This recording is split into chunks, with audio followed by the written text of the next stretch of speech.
Sedan Contabilidade.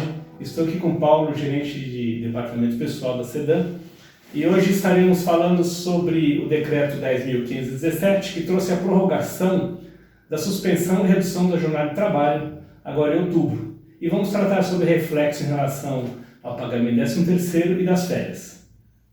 Legal. Por gentileza. Conforme esse decreto 10.517 que veio agora em outubro, foi para acrescentar o prazo que já traziam outros dois decretos nesse ano, o 10.422 e o 10.470, que tratavam sobre a prorrogação do prazo para fazer esse tipo de alteração no contrato, né? Que seria a suspensão do contrato de trabalho e a redução da jornada. Nesse decreto, então, acrescenta-se mais 60 dias aos outros dois decretos, completando um período total de 240 dias. Né? Limitados, então, é importante orientar, ao estado de calamidade pública, que vai até 31/12. Então, se a pessoa fez um processo, né, entrou com a suspensão e a redução, e esse cálculo, a contagem dos dias, vai exceder para janeiro de 2021, não pode ser considerado. Ele tem que ter uma pausa ali em 31/12, né, então, até que tenha alguma alteração nesse sentido. Então, se eu quiser acrescentar a redução, suspensão, o período que eu tenho, eu posso acrescentar. Esse período não pode ultrapassar a 31 de dezembro de 2020. Isso, pode fazer agora em novembro ou dezembro, mas desde que não ultrapasse 31/12. Ok. Em relação ao pagamento 13º, que vai acontecer agora em novembro e dezembro, né? Como é que fica para quem eu fiz a suspensão ou a redução? Legal. É importante a gente primeiro conceituar, né, o que a CLT diz a respeito do direito ao 13º salário. É todo empregado que trabalhou por um período de 15 dias ou mais dentro do mês. Assim, no final de 12 meses, ele tem direito a 12 dozeavos, né? Ou seja, a cada mês que ele trabalhou mais de 15 dias, ou 15 dias ou mais, né, ele tem o 1/12 proporcional. Nesse caso, o que acontece com a redução na MP? A jornada dele só sofreu uma redução das horas de trabalho, mas ele não deixou de trabalhar durante o período do contrato. Logo, se ele trabalha, por exemplo, 8 horas por dia, ele sofreu uma redução de 50%, ele está trabalhando apenas 4 horas diárias, porém ele não teve pausa nesse contrato. Ele trabalhou 15 dias ou mais. Não há o que se falar em perda do AVO no 13º. Ok. Né? E para quem eu suspendi o contrato de trabalho? No caso da suspensão, a gente precisa verificar quantos dias ou quanto tempo ele trabalhou dentro do mês que estava ocorrendo a suspensão. Porque, no caso, o funcionário tem direito, nesse proporcional aí dos 15 dias que a gente falou. Porém, se, por exemplo, ele ficou 2 meses afastados, a contagem, o início desse afastamento começou no dia 20, por exemplo. Ele trabalhou 15 dias no mês ou mais, ele não perde esse direito. Então, num mês aí de 30 dias, o funcionário passou 10 dias trabalhando e 20 dias suspenso, seria um outro exemplo. Nesse caso, ele perde o direito ao AVO do 13º. Ok.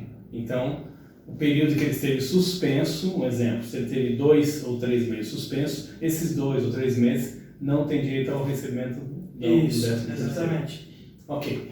Em relação ao pagamento das férias, para quem teve a redução ou suspensão. Legal. O conceito da CLT para as férias é um pouquinho diferente, né? Seria 30 dias de direito às férias em 12 meses de vigência do contrato de trabalho. Então, se ele não teve qualquer pausa ou qualquer interrupção por afastamento, a pessoa tem 30 dias do direito às férias, além, de, claro, daquela questão das faltas e tudo mais.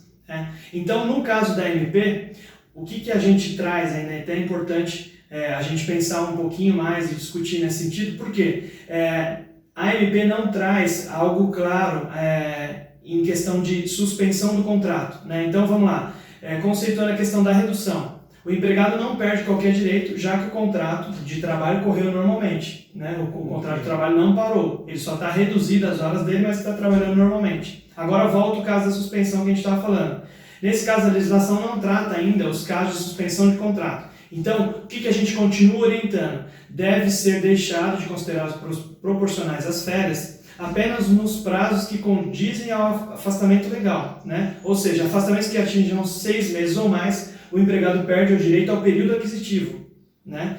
Isso há controvérsias. Por quê? Nesse caso de afastamento legal, que é aquele afastamento por doença ou auxílio, Isso é o que trata nas férias. Nesse caso, o funcionário não tem uma pausa na contagem, ele perde o período inteiro, mesmo que ele já trabalhou. A controvérsia de opinião, nesse caso, é no sentido de o funcionário trabalhou, deveria pausar, deixar esse direito do que ele já trabalhou e recontar no caso de retorno.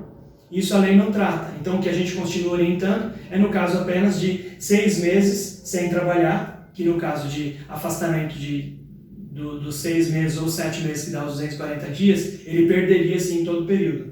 Então, resumindo, quem ficou com o contrato suspenso por menos de 180 dias, o ideal é pagar as férias normal, porque a lei não trouxe nenhuma alteração nisso. Isso, exatamente. Se essa controvérsia alguns advogados defendem que se ele ficou, por exemplo, suspenso 2 meses ou 3 meses, esse prazo não deveria ser contado, mas isso a lei não traz. Então orientamos que falem com o vosso departamento jurídico para que tirem essa dúvida.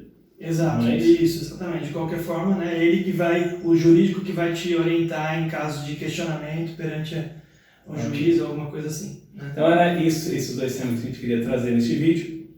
Desde já agradecemos por vocês compartilharem esse vídeo. Estamos à disposição para tirar qualquer dúvida nesse sentido. Muito obrigado.